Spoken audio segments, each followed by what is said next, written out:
दोस्तों आज के इस वीडियो में हम सोशल साइंस के टोटल 20 क्वेश्चन करने वाले हैं। तो दोस्तों आप लोग जो है ना कमेंट बॉक्स में अपना स्कोर जरूर बताएं कि कितने क्वेश्चन आपका जो है सही हुआ है, कितना क्वेश्चन जो आपको पहले से आता था, सो डैट बाकी स्टूडेंट को भी पता लग पाएगा। तो क्वेश्चन फर्स्ट है हमारे यहाँ पर, क्वेश्चन फर्स्ट है यहाँ पे, भारतीय संघ की विधायिका को क्या कहा जाता है।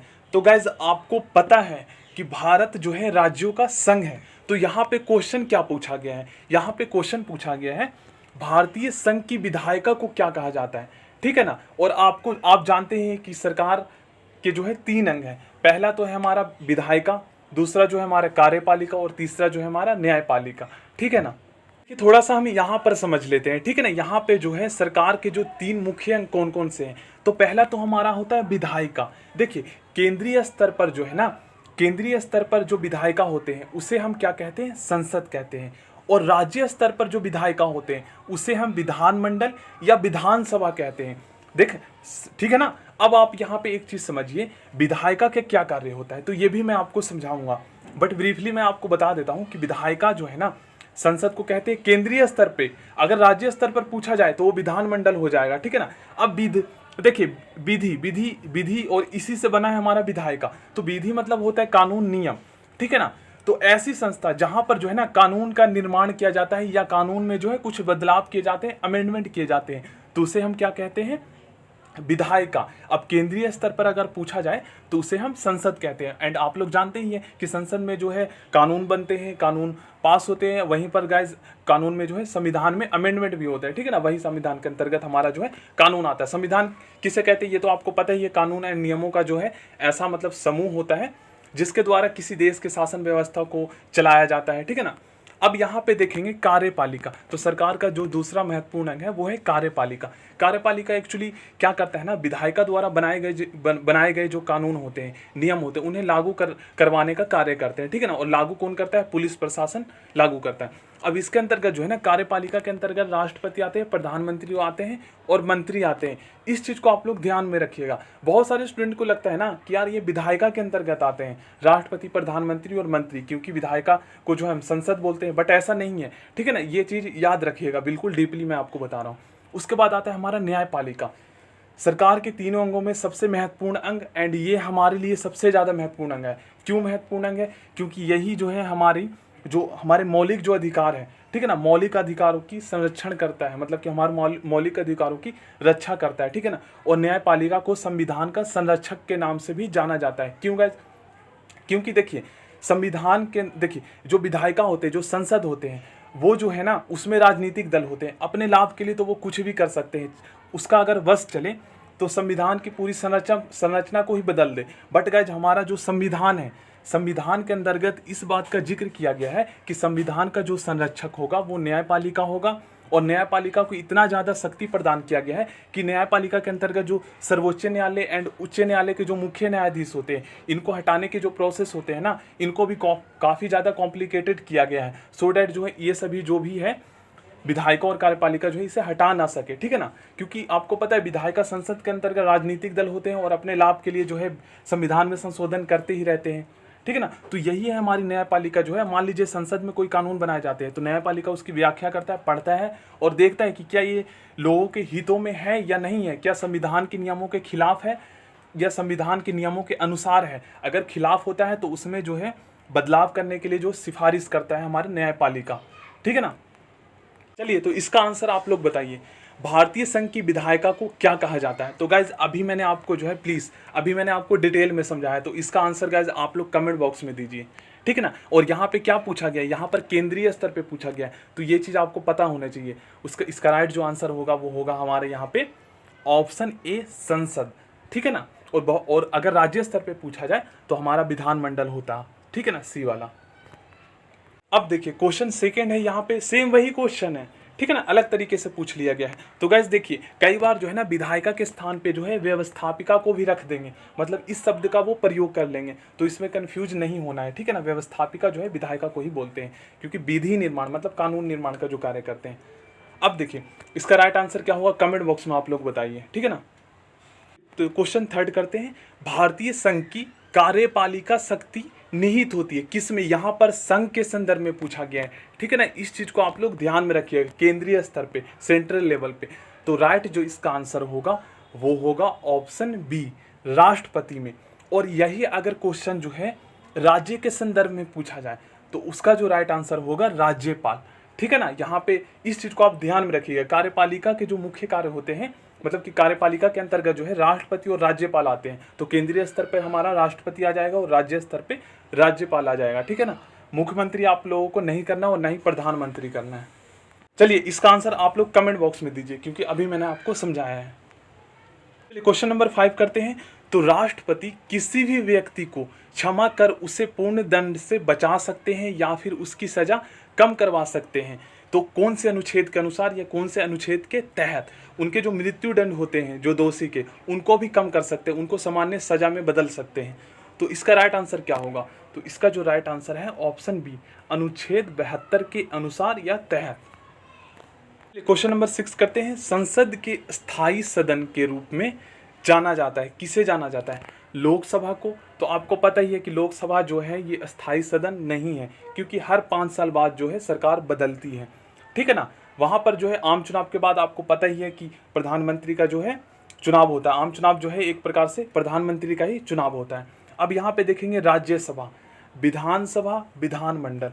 तो इसका राइट आंसर जो होगा राज्यसभा, ठीक है ना। इसके 1/3 जो सदस्य होते हैं वो हर 2 साल बाद जो है सेवानिवृत्त होते हैं, बट राज्यसभा का विघटन नहीं होता है पूर्ण रूप से। चलिए क्वेश्चन नंबर 7 करते हैं।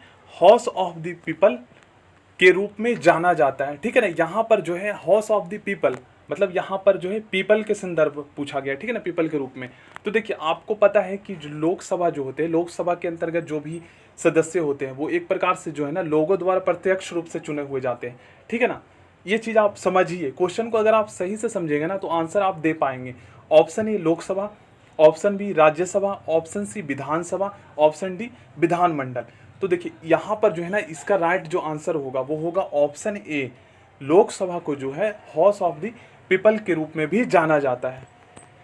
चलिए क्वेश्चन नंबर 8 करते हैं। द्विसदनीय विधायिका के नाम से जाना जाता है, किससे जाना जाता है? ऑप्शन ए लोकसभा को, ऑप्शन बी राज्यसभा को, ऑप्शन सी संसद को, ऑप्शन डी विधानमंडल को। तो इसका जो राइट आंसर होगा ऑप्शन सी होगा, संसद को, क्योंकि संसद के अंतर्गत जो है राज्यसभा भी आते हैं एंड लोकसभा भी आते हैं, ठीक है ना। चलिए क्वेश्चन नंबर 10 करते हैं। तो यहाँ पे पूछा गया है राज्य सरकार का कार्यकारी, ठीक है ना, ये कार्यपालिका से रिलेटेड है। देखिए ये शब्द उससे मिल रहा है ना ये, तो इस चीज़ को आप लोग ध्यान रखिएगा। इसी तरीके से जो है ना कई बार कंफ्यूज करते हैं हमें। तो यहाँ पे पूछा गया है राज्य सरकार का कार्यकारी अध्यक्ष कौन है, ठीक है ना, या कौन होता है? तो ऑप्शन ए यहाँ पे मुख्यमंत्री। तो राज्य सरकार के अंतर्गत मुख्यमंत्री तो आते ही है, उसी के संदर्भ में बात किया गया है, मतलब कि मुख्यमंत्री का कार्यकारी अध्यक्ष कौन होता है, ठीक है ना। तो इसका जो राइट आंसर होगा वो होगा गवर्नर, ऑप्शन बी राज्यपाल। क्वेश्चन नंबर 11 काफी ज्यादा इंपॉर्टेंट क्वेश्चन है। निम्नलिखित में से किसको महाभियोग के बिना हटाया जा सकता है? तो इसमें हमें यह भी पता चलेगा कि किसको किसको जो है ना महाभियोग के द्वारा हटाया जाता है, ठीक है ना। दो तरीके से हमारा जो है क्वेश्चन यहाँ पे प्रिपेयर हो रहा है। पहला तो यहाँ पे ये हो रहा है कि किसको महाभियोग द्वारा हटाया जाता है और किसको बिना महाभियोग द्वारा हटाया जाता है, ठीक है ना।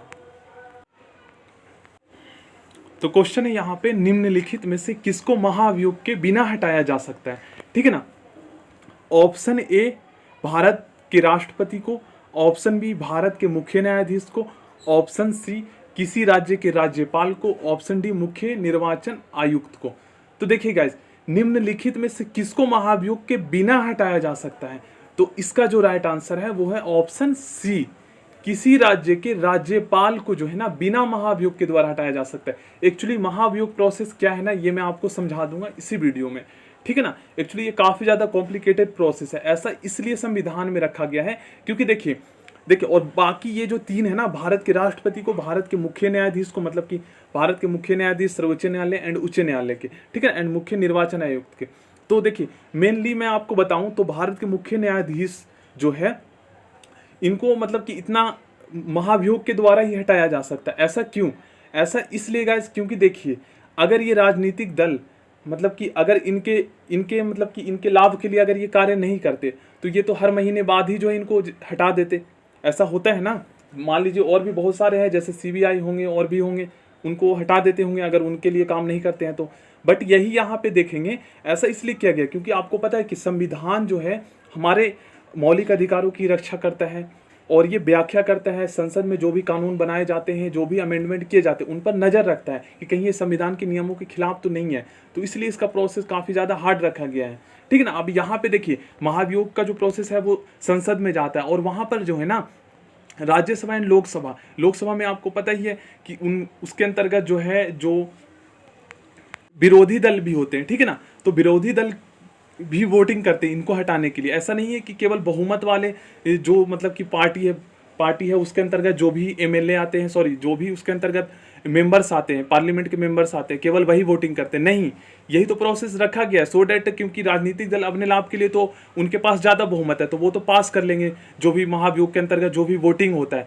बट इसलिए इसके अंतर्गत जो है ना विरोधी दल को भी शामिल किया गया है क्योंकि इसको जो है अगर मतलब कि वो नियमों के खिलाफ है तो इनके अगेंस्ट हो सके, ठीक है ना। जो मैं आपको समझाने की कोशिश कर रहा हूँ वो आप समझ रहे हैं। एंड महाभियोग वाला जो है मैं अभी आपको डिटेल में समझाता हूँ।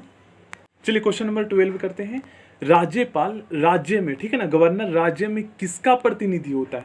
ऑप्शन ए राष्ट्रपति का, ऑप्शन बी गृह मंत्री का, ऑप्शन सी प्रधानमंत्री का, ऑप्शन डी मुख्यमंत्री का।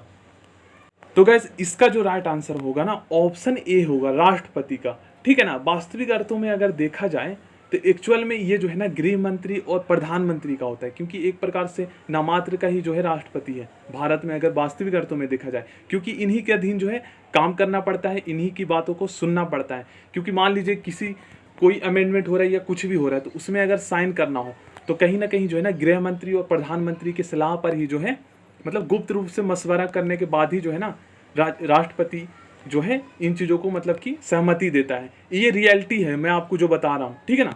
लेकिन वास्तविक जो पावर होता है वो प्रधानमंत्री में होता है।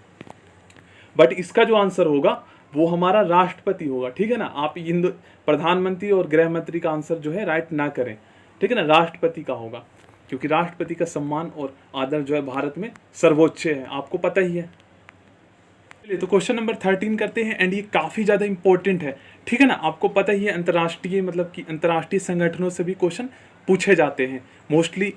ये इंपॉर्टेंट जो है ना क्योंकि इस तरीके के क्वेश्चन जो है ना जनरल क्वेश्चन होते हैं एंड ये पूछ सकते हैं, तो प्लीज़ इस टाइप के क्वेश्चन जरूर आप लोग याद कर लीजिएगा।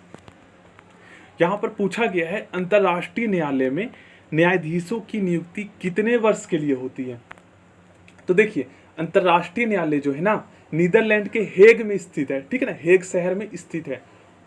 और यहाँ पर जो है न्यायाधीशों की जो नियुक्ति जो है कितने वर्ष के लिए किया जाता है ये पूछा गया है। तो इसका जो राइट आंसर होगा 9 होगा, ठीक है ना। 9 वर्ष के लिए जो है इनकी नियुक्ति होती है।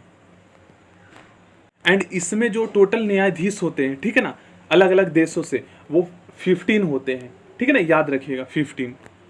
चलिए क्वेश्चन नंबर 14 करते हैं।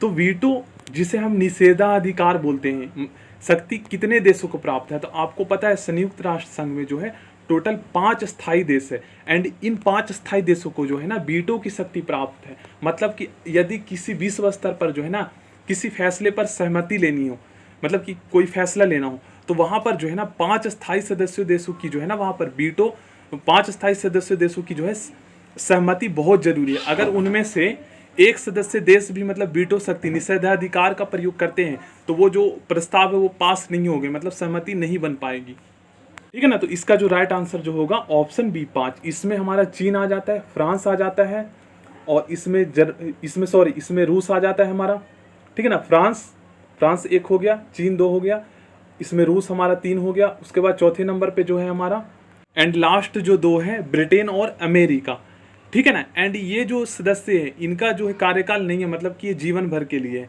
ठीक है ना। और 10 अस्थायी सदस्य होते हैं इसमें संयुक्त राष्ट्र संघ में जो 2 वर्ष के लिए चुने जाते हैं।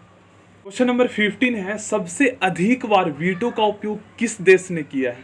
ठीक है ना। तो इसका जो राइट आंसर होगा सोवियत संघ, ठीक है ना, जिसे अब हम रूस के नाम से जानते हैं। क्वेश्चन नंबर 16 यहाँ पे जो है भारत की प्रथम महिला राष्ट्रपति कौन थी? ठीक है ना, यहाँ पे क्या पूछा गया, प्रथम महिला राष्ट्रपति, ठीक है ना। बहुत सारे स्टूडेंट जानते भी होंगे इसका आंसर, तो प्लीज़ कमेंट बॉक्स में आप लोग कमेंट कीजिए। Option A Indira Gandhi, option B Pratibha Devi Singh Patil, option C Smriti Irani, option D इन उपयुक्त में से कोई नहीं। तो यहाँ पर राष्ट्रपति पूछा गया है, प्रथम महिला राष्ट्रपति, तो इसका राइट आंसर होगा इंदिरा गांधी। क्वेश्चन नंबर 17 करते हैं गाइस। ये मोस्ट इंपॉर्टेंट क्वेश्चन है एंड पहले भी इस तरीके के क्वेश्चन मैंने करवाया था, तो प्लीज ध्यान से समझिएगा। देखिए, किस अनुच्छेद के अंतर्गत राज्यों में राष्ट्रपति शासन लागू किया जाता है, ठीक है ना, राज्यों में पूछा जाता है, ठीक है ना। तो यहाँ पर जो है ना आपातकाल के 3 सिचुएशन बताऊंगा, 3 अनुच्छेद बताऊंगा। यहाँ पर इसका जो राइट आंसर जो होगा, देखिए ध्यान से समझिए। एक्चुअली 352 अनुच्छेद 352 के अंतर्गत जो है ना राष्ट्रपति आपातकाल की घोषणा करता है। मतलब कि पूरे देश में अगर राष्ट्रपति को, मतलब कि अगर लगता है उन्हें कि देश में जो है ना बाहरी आक्रमण या फिर सशस्त्र विद्रोह का खतरा है, ठीक है ना, किसी बाहरी आक्रमण या सशस्त्र विद्रोह का खतरा है, तो राष्ट्रीय आपातकाल लागू किया जाता है। 352 अनुच्छेद 352 के तहत जो है ना राष्ट्रीय आपातकाल, याद रखिएगा। और 356 जो है ना ये आपातकाल राज्यों में लगाया जाता है। यदि राष्ट्रपति को लगता है कि राज्य में जो है ना सरकार जो है वो संविधान के नियमों के खिलाफ कार्य कर रहा है, संवैधानिक मशीनरी फेल हो गया वहाँ पर, तो 356 जो है वो राज्यों के संदर्भ में लगाया जाता है। और 360 जो है ना ये वित्तीय आपातकाल है।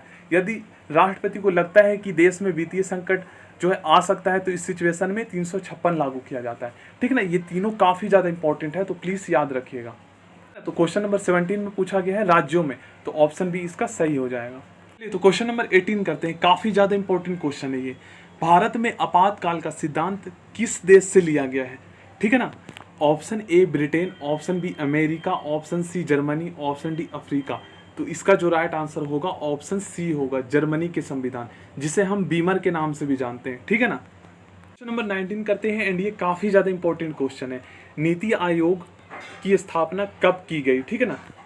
तो यहाँ पे इसका जो राइट आंसर होगा ऑप्शन बी 1 जनवरी 2015 को, ठीक है ना। एंड नीति आयोग का जो फुल फॉर्म होता है national institution for transforming India. इसकी जो स्थापना है ना वो योजना आयोग के स्थान पर किया गया है। ये मोस्ट इंपॉर्टेंट क्वेश्चन है, तो प्लीज़ याद कर लीजिएगा।